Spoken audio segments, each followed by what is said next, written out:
Dans le village de Kennedy, les tambours résonnaient dans la nuit, illuminés par des torches vacillantes. Kofi, un homme respecté du village, venait d'épouser Adjoa, une jeune fille douce et belle. Adjoa et Kofi échangeaient un regard rempli d'amour et d'espoir pour l'avenir. On préparait la maison pour accueillir bientôt un enfant, décoré de tissus colorés et de fleurs. Le destin frappa cruellement. Adjoa mourut en donnant naissance à une fille, Amara. Kofi, le cœur brisé, serra Amara contre lui, les larmes ruisselant sur son visage.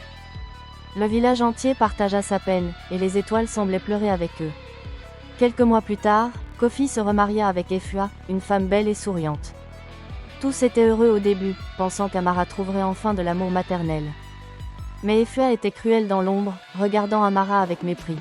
Chaque jour, elle humiliait Amara et la privait de nourriture, la punissant sans raison. Amara vivait dans la peur, mais un feu de courage brûlait dans son cœur. Quelques années plus tard, Efua donna naissance à une fille, Nana. Efua aimait Nana avec tendresse, refusant tout amour à Amara. La maison devint un endroit de terreur pour Amara, et elle comprit qu'elle devait fuir. Une nuit sans lune, le vent hurlait à travers le village, comme un avertissement. Amara, âgée de 12 ans, profita du sommeil d'Efua pour s'échapper. Elle traversa des champs sombres et franchit des rivières glacées.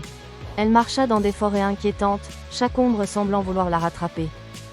Chaque pas était un défi, mais son courage était plus fort que la peur. Elle arriva enfin dans un village voisin, fatiguée mais vivante, où des habitants compatissants l'accueillirent. Le village était prospère et paisible, gouverné par le jeune prince Kwame.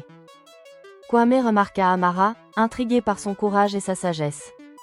Au fil des semaines, ils se rapprochèrent, partageant des moments simples mais magiques. Ils marchaient près du fleuve, écoutant les anciens conter l'histoire des ancêtres.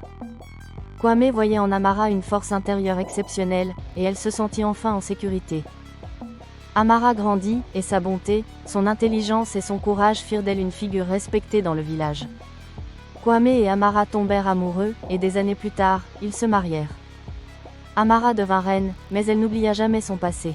Elle fit construire des écoles et des temples, aidant ceux dans le besoin. Dans le village de Kennedy, Efua était tombée gravement malade. Aucun remède local ne pouvait la sauver, sauf une plante rare dans le village d'Amara.